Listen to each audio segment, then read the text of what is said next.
அனைவருக்கும் வணக்கங்க. செடி வைக்கிறத பற்றி சொல்கிறேங்க. எப்படி வச்சா நல்லா தலை விட்டு நல்லா வளரும்ன்றதை பற்றி சொல்கிறேங்க. திராட்சை செடிங்க. இது என்னென்ன செடி இருக்குதுன்றதை காட்டிடுறேன். முதல்ல திராட்சை செடிங்க. இது திராட்சை கொடி, இது கொடியாக வளரும். இது ஃபால் ரோஸு. எல்லாத்துலேயும் பூ இருந்தது, பறிச்சிட்டேன். அது பூ அப்படியே விட்டுட்டு வச்சோம்னா அது அந்த அளவுக்கு தளிர் விட்டு வளராது. அதனால் அதை பறிச்சிடணும் நம்ம பூவை.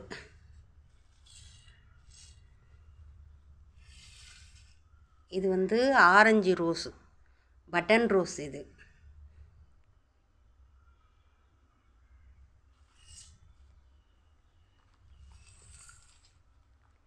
இது ரெட் ரோஸு, நல்லா பெருசாக பூக்கும்.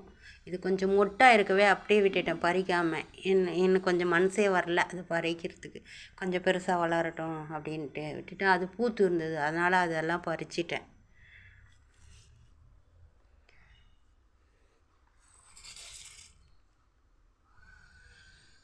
இது சிகப்பு கலர் காக்கடா பூ. நிறைய கொத்து கொத்தாக பூக்கும் அப்படின்னு சொல்லிட்டு எங்கே பக்கத்தில் ஒருத்தர் வச்சுருக்காங்க. நிறைய பூக்கும் அது. அதனால் சரின்ட்டு வாங்கிட்டு வந்துட்டேன். இதை வைக்கலான்னு சொல்லிட்டு.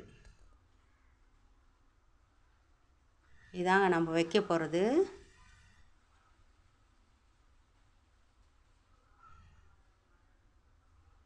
செடிங்க.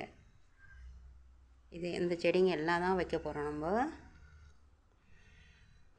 இதுக்கு நம்ம கலந்து எப்படி வைக்கணுன்னா, ஒரு பங்கு மணல், கொஞ்சம் அதான் மணலுக்கு வரும். அந்த மண் எப்படி இருக்குதோ அதை பொறுத்து, கொஞ்சம் பிசு பிசு இருக்கிற மண்ணாக இருந்தாக்கா ஒரு பங்கு மண், ஒரு பங்கு மணல், ஒரு பங்கு தொழு உரம், அதாவது மாட்டு சாணம் இருக்குது இல்லைங்களா, அந்த உரம் கொஞ்சம் போட்டுக்கணும். இது எல்லாத்தையும் ஒரு பங்காக அந்த மாதிரி போட்டுட்டு, அதுக்கு மேலே இந்த கொஞ்சம் நான் சொல்கிறேங்க பின்னாடி.